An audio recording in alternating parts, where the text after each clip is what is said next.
Allahu Akbar, Allahu Akbar. Assalamualaikum warahmatullahi wabarakatuh. Selang beberapa waktu usai Nabi Muhammad SAW wafat, Bilal bin Rabah menghadap Khalifah Abu Bakar As-Siddiq.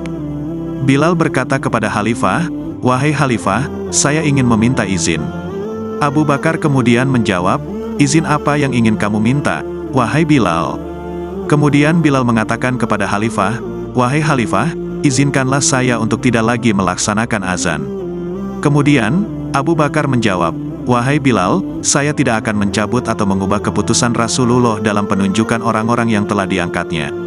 Kemudian, Bilal mengulangi permohonannya dengan merengek kepada Abu Bakar, "Wahai Abu Bakar, tolong, izinkan aku untuk tidak lagi melakukan azan." "Tidak, wahai Bilal, kamu tidak boleh menghentikan azan di Masjid Nabawi kecuali jika kamu memiliki alasan yang jelas." "Mengapa kamu tidak ingin melanjutkan azan lagi?" Bilal memberikan alasan sambil berlinang air mata. Dengan tatapan yang tajam, Bilal mengarahkan pandangannya ke menara Masjid Nabawi, tempat di mana ia biasanya mengumandangkan azan. Lalu, matanya terarah ke kuburan Rasulullah dahulu. Tempat itu adalah ruangan tempat Rasulullah tinggal. Lalu, dengan suara yang gemetar, Bilal berkata kepada Abu Bakar, "Wahai Abu Bakar, kebiasaanku saat Nabi masih hidup adalah untuk membangunkan Nabi sebelum waktu sholat tiba. Aku biasanya pergi ke rumah Nabi dan berkata, 'Ya Rasulullah, sudah waktunya untuk sholat, ya Rasul.' Terkadang, Nabi Muhammad yang datang ke rumahku. Lalu beliau berkata, 'Wahai Bilal, Bilal, waktunya sholat.' Kemudian setelah itu aku bersama Rasulullah menuju ke menara, aku naik ke menara dan Rasulullah kemudian melihatku. Setelah itu, aku menghadap ke arah kiblat sebelum melantunkan azan. Aku menoleh kepada Rasulullah yang berada di hadapanku. Kemudian, aku mengumandangkan azan. Setelah itu, aku turun dan disambut oleh Rasulullah. 'Ya Abu Bakar, kebiasaan itu saya lakukan setiap hari 5 kali, dan saya melakukannya berulang-ulang selama beberapa tahun. Itu membuat saya sangat mengingat Rasulullah, sehingga aku tidak mampu melakukan azan lagi saat ini. Wahai Abu Bakar, aku tidak kuat mengingat kenanganku dengan Rasulullah.' Abu Bakar pun menitikkan air mata. Kemudian Abu Bakar berkata, 'Wahai Bilal, jika itulah alasanmu, maka silakan, kamu tidak perlu lagi melakukan azan,' kata Abu Bakar. Sebenarnya, di lubuk hati Abu Bakar yang paling dalam, Abu Bakar masih menginginkan Bilal bin Rabah untuk tetap menjadi muazin, sebagaimana saat Bilal menjadi muazin pada masa Nabi. Setelah mendapat izin dari Abu Bakar, Bilal bin Rabah kemudian meninggalkan kota Madinah. Dia memutuskan untuk menetap di wilayah Syam untuk mencoba mengatasi kesedihannya karena kehilangan Rasulullah. Jika tinggal di Madinah, setiap hal yang dia temui akan selalu mengingatkannya pada Rasulullah. Karena sebagian besar waktu, Bilal selalu mengikuti kehidupan Rasulullah, ia tinggal di Syam untuk waktu yang cukup lama. Selama itu, ia tidak pernah mengunjungi Masjid Nabawi atau melihat kuburan Rasulullah. Namun pada suatu malam, Bilal bin Rabah bermimpi dalam tidurnya ia bertemu dengan Rasulullah. Rasulullah bersabda, 'Wahai Bilal, sudah lama sekali engkau tidak mengunjungi Madinah. Sudah lama sekali engkau tidak mengunjungiku.' Kisah ini diriwayatkan oleh Ibn Az-Zakir. 'Wahai Bilal, betapa keras hatimu. Sudah begitu lama engkau tidak mengunjungiku.' Setelah itu, Bilal terbangun dari tidurnya. Ia menangis terseduh-seduh, hingga air matanya mengalir dengan sangat deras. Tangisannya begitu keras sehingga keluarganya merasa takut. Mereka bertanya dengan khawatir, 'Ada apa, Bilal? Mengapa kamu menangis seperti ini? Ini tidak seperti biasanya.' Bilal terus menangis sepanjang hari dan sepanjang malam. Dengan suara yang gemetar, Bilal menjawab pertanyaan saudara-saudaranya, 'Wahai saudara-saudaraku, sungguh aku saat ini merasa sangat takut. Aku tidak pernah takut seperti sekarang ini. Ketika dulu aku masuk Islam, orang-orang kafir menyiksaku dengan siksaan yang pedih, dengan siksaan yang sangat menyakitkan. Di tengah cuaca panas gurun, aku terikat dan dijemur. Badanku ditekan oleh bebatuan besar, dan tubuhku disiksa dengan pukulan dan cambukan. Namun meskipun begitu, hatiku tetap tenang. Aku sama sekali tidak merasa takut pada para penindas kafir itu. Kini, hatiku sangat gelisah. 'Ada apa denganmu, Bilal?' tanya saudara-saudaranya. 'Aku bermimpi bertemu dengan Rasulullah Sallallahu Alaihi Wasallam,' jawabnya. 'Seharusnya kamu merasa bahagia bertemu dengan kekasihmu itu, Bilal,' kata saudara-saudaranya. 'Lalu, mengapa kamu menangis?'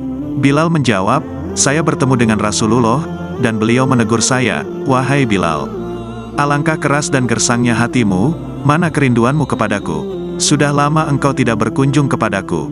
Aku takut Rasulullah marah, aku takut ditinggal oleh Rasulullah." Keluarga Bilal juga turut menangis. Mereka kemudian memberikan saran kepada Bilal, "Sepertinya sudah saatnya kamu melakukan ziarah ke makam Rasulullah. Sudah waktunya kamu mengunjungi Rasulullah." Maka pergilah Bilal bin Rabah ke Madinah. Demi Allah itu adalah perjalanan yang sangat indah. Karena perjalanan untuk melunasi kerinduan menuju orang yang sangat dicintai, menuju makam Nabi Muhammad Sallallahu Alaihi Wasallam, berjalanlah Bilal dengan perjalanan yang tidak pernah kenal lelah. Ketika melangkah untuk menyampaikan kerinduan kepada orang yang sangat dicintai, menuju makam Nabi Muhammad Sallallahu Alaihi Wasallam, Bilal berjalan dengan keyakinan yang tak tergoyahkan, di jalan yang diberkahi oleh Allah. Terlihatlah oleh matanya bukit-bukit pemukiman masyarakat yang semakin ramai. Di saat itulah, air mata Bilal sudah mulai mengucur. Bilal sadar bahwa bukit-bukit itu adalah bukit-bukit yang pernah dilihatnya bersama Rasulullah. Jalan yang ia lalui itu pernah dilaluinya bersama Rasulullah. Mulailah Bilal menangis. Ia berjalan ke Madinah dengan derai air mata. Dan di saat Bilal memasuki kota Madinah, sungguh tangisnya semakin keras. Tangis Bilal semakin kuat. Bilal tidak melihat sudut kota, kecuali terlihat oleh matanya Rasulullah. Bilal tidak melihat bangunan, kecuali dilihatnya ada Rasulullah di sana. Bilal tidak melihat hamparan pasir, kecuali terlihat olehnya Rasulullah. Kenangan yang indah bersama Rasulullah benar-benar membekas di hati Bilal bin Rabah. Semuanya yang ada di Madinah mengingatkan Bilal kepada Rasulullah. Bilal bin Rabah terus berjalan menuju makam Rasulullah. Dan setelah itu, setelah tiba di kuburan Nabi, Bilal tertunduk. Ia mengucapkan salam, namun suaranya sudah habis. Air matanya terus mengalir. Suara Bilal sudah tidak ada, terlarut bersama kerinduan. Dan tangisannya di sepanjang perjalanan, Bilal hanya bisa berbicara dengan suara parau. Ia berkata, "Assalamualaikum ya Rasulullah, Assalamualaikum ya Habibullah, Assalamualaikum ya Nabiullah." Bilal kemudian terduduk di hadapannya makam Rasulullah. Dengan derasnya air mata, Bilal menangis. Ia menggulingkan mukanya di atas makam Rasulullah, terhanyut dalam perasaan rindu dan haru. Tiba-tiba, di saat Bilal tengah larut dalam tangisan, seseorang menepuk kepala Bilal bin Rabah sambil memanggilnya, "Bilal." Bilal bin Rabah pun menoleh. Di sana telah berdiri Sayyidina Abu Bakar dan Sayyidina Umar. Dipeluknya dua sahabat Rasulullah tersebut dan Bilal berkata, "Aku merasa takut ditinggal oleh Rasulullah." Lalu Abu Bakar bertanya, "Ada apa denganmu? Kamu sudah melakukan dosa apa? Dosa besar apa yang sudah kamu lakukan sampai Rasulullah meninggalkanmu?" "Wahai Abu Bakar, aku bermimpi bertemu dengan Rasulullah. Rasulullah menegurku, 'Bilal, betapa keras hatimu. Di mana kerinduanmu kepadaku? Sudah lama engkau tidak pernah berkunjung kepadaku.' Ini adalah kalimat yang aku rasakan, wahai Abu Bakar. Ini adalah kalimat yang kufahami dalam mimpi itu. Sungguh, aku merasa sangat takut ditinggalkan oleh Rasulullah, wahai Abu Bakar." Setelah itu, Sayyidina Abu Bakar menghibur Bilal, "Wahai Bilal, ketahuilah bahwa air mata orang yang pernah menangis karena merindukan Rasulullah tidak akan pernah ditinggalkan oleh Rasulullah. Dan engkau, Bilal, engkau adalah orang yang tidak akan pernah ditinggalkan oleh Rasulullah."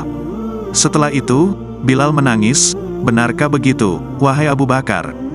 "Iya, Bilal, engkau adalah orang yang tidak akan ditinggalkan oleh Rasulullah," jawab Abu Bakar. Mendengar itu, bergembiralah Bilal bin Rabah. Bilal merangkul Sayyidina Abu Bakar, seseorang yang pernah menyelamatkan dirinya dari siksaan oleh orang kafir. Air mata Bilal mereda, dan mereka kemudian mengobrol setelah sekian lama tidak berjumpa. Tiba-tiba, Abu Bakar mengatakan kepada Bilal, "Bilal, selagi kamu berada di Madinah, bagaimana kalau kamu mengumandangkan azan lagi? Banyak yang sudah merindukan suaramu, Bilal." Setelah menerima tawaran untuk mengumandangkan azan, Bilal kemudian menoleh ke arah menara. Dia kemudian melihat ke makam Rasulullah. Air matanya yang telah berhenti mulai mengalir lagi. Dia kembali memandang ke menara. Ketika melihat kembali ke kuburan Nabi, Bilal menggelengkan kepala. Dia berkata, "Tidak, wahai Abu Bakar. Tidak, wahai Umar. Aku belum cukup kuat untuk mengumandangkan azan." Kenangan dengan Rasulullah kembali menghampiri. Dalam ingatan Bilal bin Rabah, tidak lama kemudian ada anak-anak kecil yang lewat di kuburan Nabi. Kemudian dua anak kecil di antara mereka datang kepada Bilal. Seorang anak yang lebih besar memegang erat tangan kanan Bilal, sementara yang satunya memegang tangan kirinya. Kedua anak itu kemudian duduk di samping Bilal dengan ramah. Kedua anak itu menyapa Bilal, "Wahai tukang azan kakekku, bagaimana kabarmu?" Bilal kaget mulai melihat anak kecil itu. Ternyata, di tangan kanannya adalah Sayyidina Hasan, dan di tangan kirinya adalah Sayyidina Husain. Bilal sangat terkejut, campur aduk antara kaget dan kebahagiaan. Kemudian, dengan gerakan spontan, Bilal mengangkat tangannya. Dengan penuh syukur, "Ya Allah, terima kasih. Aku merindukan kekasihmu, Nabi Muhammad, dan engkau telah mengirimkan kepadaku seseorang yang sangat dicintai oleh beliau," ujar Bilal. Kemudian, Bilal menghadap kepada Hasan yang berada di samping kanannya. Setelah itu, Hasan diperhatikan dengan seksama oleh Bilal. Dia kemudian memperhatikan Husain. Wajah Sayyidina Hasan diperhatikannya dengan cermat, dan kemudian dia melihat kaki Husain. Dia menatap keduanya dengan penuh kelembutan, mengulanginya berulang kali. "Dan ketahuilah, wahai saudara-saudaraku, wajah Sayyidina Hasan sangat mirip dengan Rasulullah, dan kaki Sayyidina Husain sangat mirip dengan kaki Rasulullah." Setelah itu dipeluklah kedua anak kecil itu dengan derai air mata. Bilal berkata, "Ya Rasulullah, sungguh bau keringatmu aku temukan di cucumu ya Rasulullah." Besar sekali cinta yang dimiliki oleh Bilal bin Rabah kepada Rasulullah. Setiap detail yang terkait dengan Rasulullah tidak pernah dilupakan olehnya.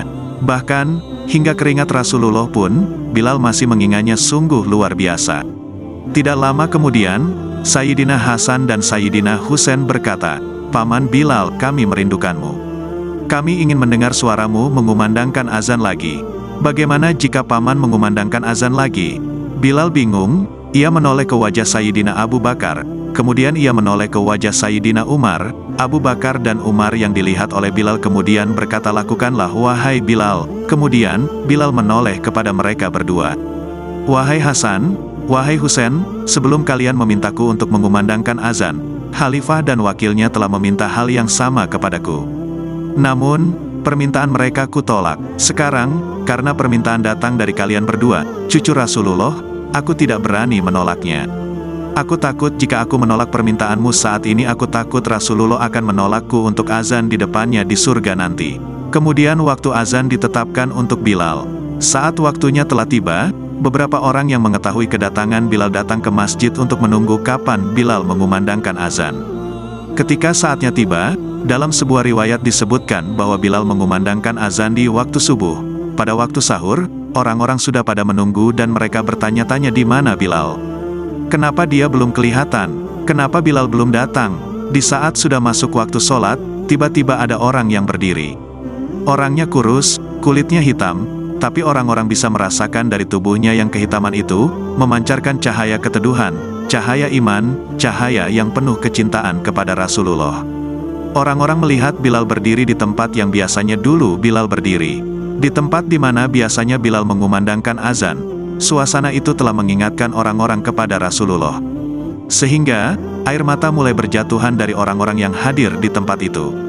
Kemudian, Bilal berjalan. Jalannya Bilal tidak berubah seperti dulu.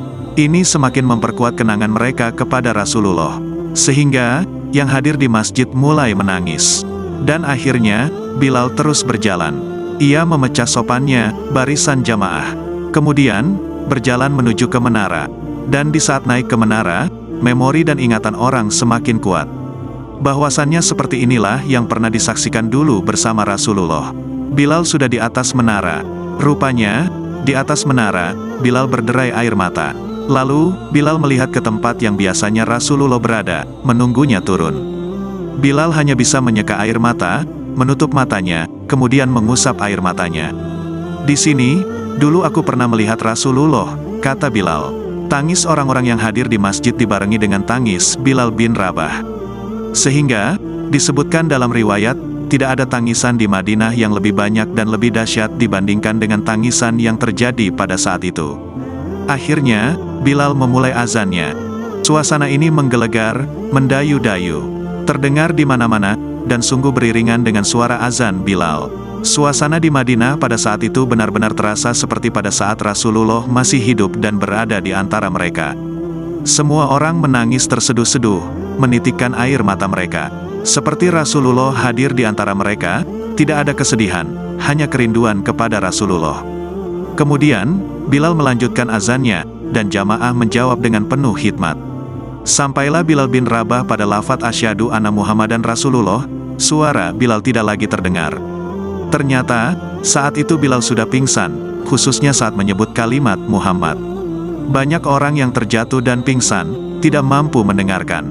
Ketika Bilal tersadar, dia hanya berkata, lanjutkan azan. Aku tidak mampu lagi untuk melanjutkan. Kemudian, dengan gemetar, jamaah melanjutkan azan dengan mengucapkan, Allahu Akbar. Itulah kisah Bilal bin Rabah. Assalamualaikum warahmatullahi wabarakatuh.